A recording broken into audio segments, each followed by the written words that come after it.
r/AskReddit asks, what do people think is healthy but really isn't? Fat-free doesn't mean miracle weight loss. Panera Bread. Granola Bars. Fat-free usually means shitload of added sugars. Smoot Highs from Smoot High shops. They use sorbets, ice creams, and juices with an insane amount of sugar in them. My sister worked at a Smoot High shop and people would always come in after going to the gym. It's not what most people think it is. I find myself craving Smoot Highs after the gym as my body is desperate for a sugary cold drink. And I remind myself that I'm a chubby penguin and move on. The stupid cleanses. Your body naturally gets rid of toxins and stuff. You just need to drink water. If you need to clean anything, it's your liver. Give it 6 weeks without alcohol or drugs, it'll thank you for it. Forgiving a family member simply because they're family. Sometimes people do horrible things to others and you're better off without them in your life, regardless of relation. And number X200B, edit. A lot of people have brought up a great distinction that I neglected. The old adage, forgive but don't forget. By all means, forgive the person. That does not equate to letting them back into your life. And the reason people say to forgive is for your own health and well-being, not because of the person who wronged you. Forgiveness does not mean you've swept it under the rug. I don't attend most family events because of this. Subsequently, family gatherings are peaceful and ultra-passive-aggressive. Unlike other family members, I'm not offended when I'm not invited to weddings, funerals, birthdays and holiday get-togethers.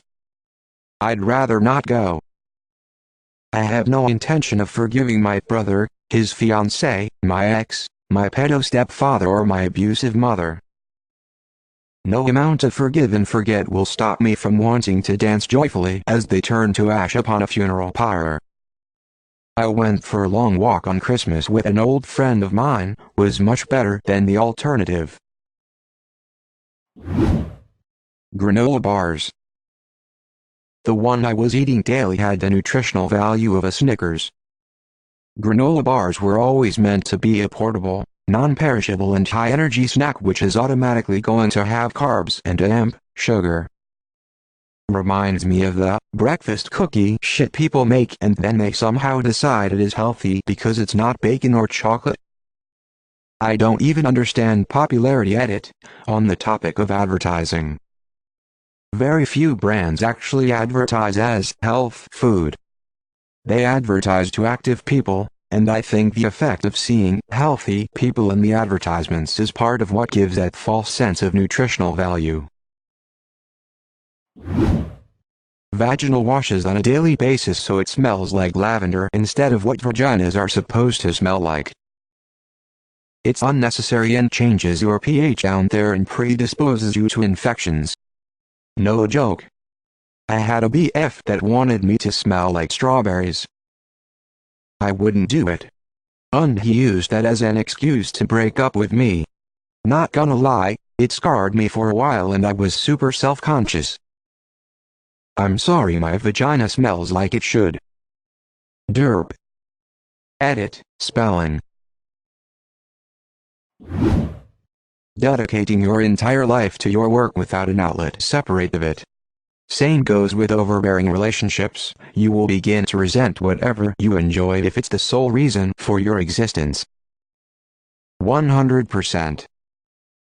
I work in a corporate office setting and it's sad how many of my peers think working 10 to 12-hour days is something to brag about. First off, the company doesn't care about me enough to warrant working that many hours. Second, we're not out here saving lives so it benefits nobody except the higher-ups. I do my 8 hours and bounce the fuck out. You ain't catching me working that many hours just to get a few brownie points here and there. Those stupid juice and detox programs. Your body's liver and kidneys naturally detox your body so long as you drink plenty of water. This whole notion that you are detoxing your body with juice is asinine. I had a lady at work tell me she had to go on a cleanse because she went to the chiropractor for the first time and got her back cracked. Since it was the first time her back had ever been cracked, it released a lot of toxins into her body, causing her to get sick, and she needed to go on a cleanse. And amp. Number X200B. People are insane. Bottling up their emotions so others don't have to hear it. For most people who bottle up their emotions don't want to, they just don't know how to communicate them. Source: person who bottles up emotions, because learned from young that if show emotion, mother will be angry and turn it against me in battle of manipulation. P.S. I love my mom, but everyone has their faults. Activated charcoal. It's amazing if you've been poisoned, but it absorbs good nutrients and medications as well. I'm getting so sick of seeing it in everything. Lol, yeah, the heck. It's just charcoal, guys. It's not gonna react to toxins any other way than it is to everything else you eat. Vitamin water. It's stacked with ridiculous levels of sugar and no vitamins. I love that in the lawsuit against them for just this reason, their argument was something along the lines of, no reasonable person would think vitamin water is a health beverage. Sure. Getting into a relationship to save help fix men. Someone. A lesson that people hopefully learn young. TV and movies show some messed up relationships that seem normal when you are inexperienced at dating. I see the Buffy and Angel relationship very differently as an adult compared to as a teen. Edit. The age gap is a big one, but he also turned evil after they had sex, and then stalked and psychologically tortured her. Try telling someone young and in love that the person is bad news.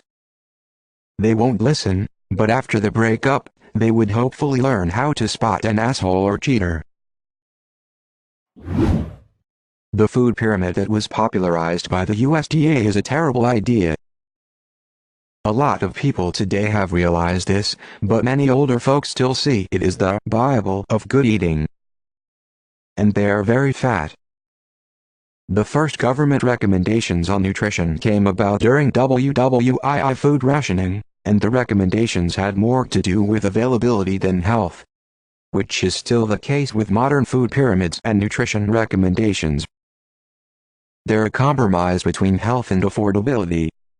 Which is why the food pyramids created by every nation has their cheapest crop at the base, i.e. wheat in the West and rice in the East. So, yeah, government food recommendations shouldn't be treated like instructions for great health.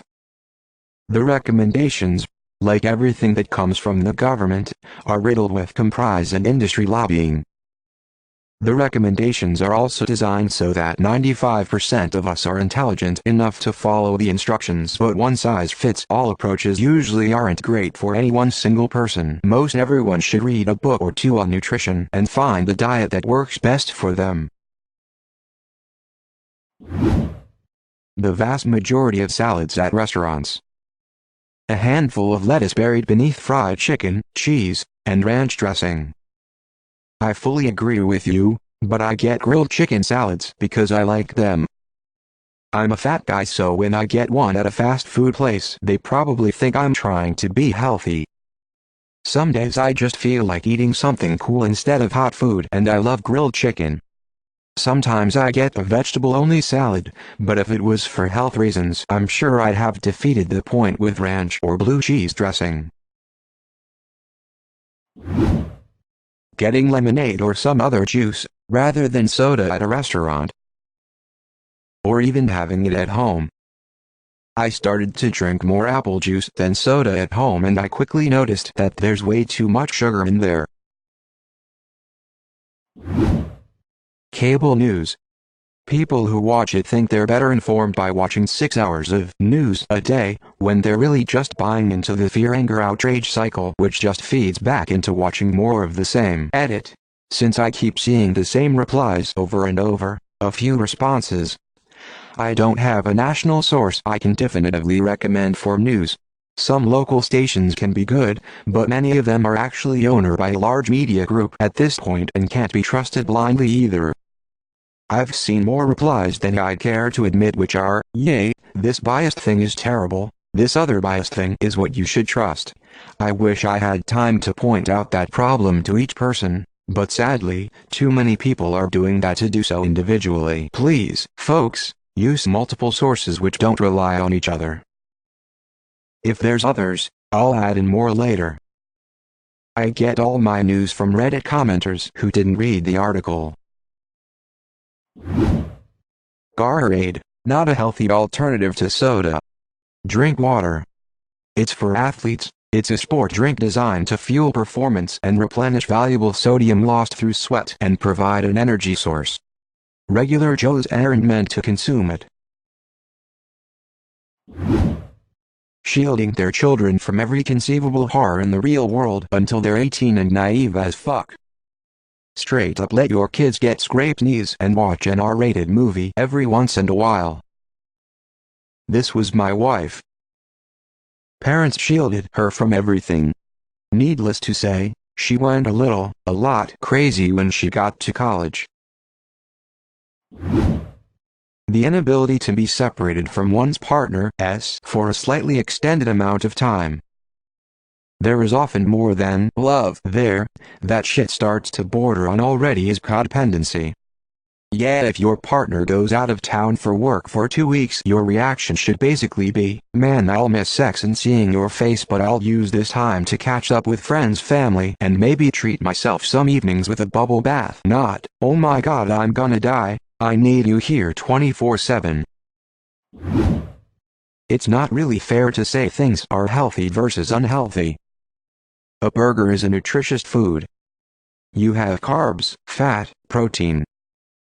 But if you're eating burgers all the time, you have a problem. People like to answer these sorts of questions by saying yogurt with the implication that it's marketed as healthy, but actually junk. It's not the case. For example, you can eat those 8100 cal cups of yogurt that have 89 g of sugar, 1015 g of protein. I'll usually have one of these a day. Or you can eat one with 200 calories and 30 g of sugar, and almost no protein, and have them all the time. There's a difference. Smoot Highs are often seen as healthy, too, but you can easily cram 1000 plus calories into a Smoot High and it feel like a light snack, but if you are careful about what you put into the Smoot High, it actually can be a light snack. Gluten-free food is for people allergic to gluten. It's not some dieting trick. As someone with a gluten allergy, I am grateful for ignorance on this topic. Gluten-free foods used to be hard to find, but thanks to its popularity, now most major grocery stores I go to have entire sections for gluten-free products. I was a manager of a Jamba Juice for a year or so and people used to come in BC. They got it was healthy, but the most commonly ordered Smoot High by this crowd, apples and greens. The small size has 44 g of sugar. Most of the Smoot Highs are packed in sugar. I got a Smoot High from a place the other day and the ingredients listed were only fruit. I have dietary restrictions, so I asked if it contained anything else, to which she said, "We add sugar." Funny how that part isn't on the menu. 3 large meals a day. According to the food pyramid, most of my diet should be straight carbs. Organic, chemical-free skincare.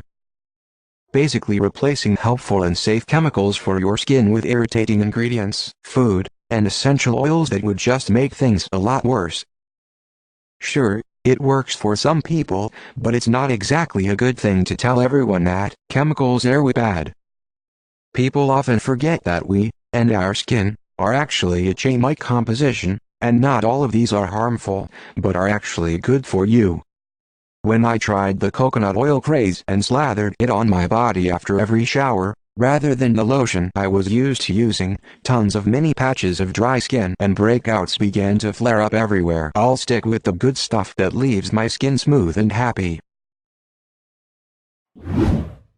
Washing your hair every single day. I still feel weird when I bathe without shampooing the shit out of my hair, but the fact is that my hair is a lot healthier now that I wash it every other day. I am the biggest advocate for not washing hair often.